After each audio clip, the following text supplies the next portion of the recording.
Stop ou encore, la loi immigration au couperet de la commission mixte paritaire. La course d'obstacles continue.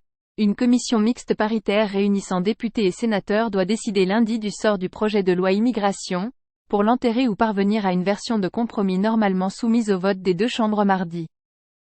Après l'adoption surprise d'une motion de rejet le 11 décembre, qui a mis fin au débat dans l'hémicycle de l'Assemblée, le gouvernement a décidé de confier à cette instance le soin de tenter de parvenir à un texte qui contente à la fois LR et la majorité.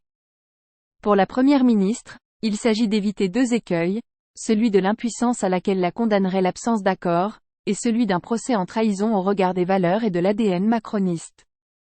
Composé de 7 députés et 7 sénateurs titulaires, et présidé par le président de la commission des lois de l'Assemblée, Sacha Houlié, Renaissance, cette CMP doit se réunir à huis clos à partir de 17h au Palais Bourbon.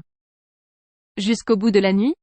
Un des 14 négociateurs assurait jeudi que si accord il devait y avoir, il serait finalisé avant même la CMP. Mais dimanche soir, tel n'était pas le cas.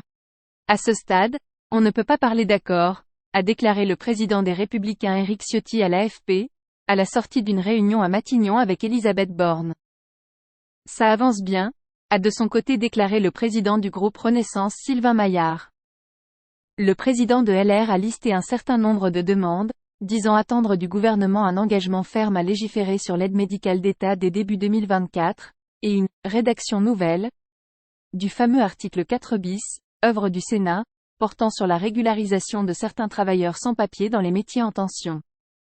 Il a souhaité que le gouvernement s'engage en faveur de « moyens accélérés en matière d'éloignement et d'expulsion des clandestins », jugeant « trop lent » le calendrier du gouvernement pour créer 3000 places de rétention en 2027.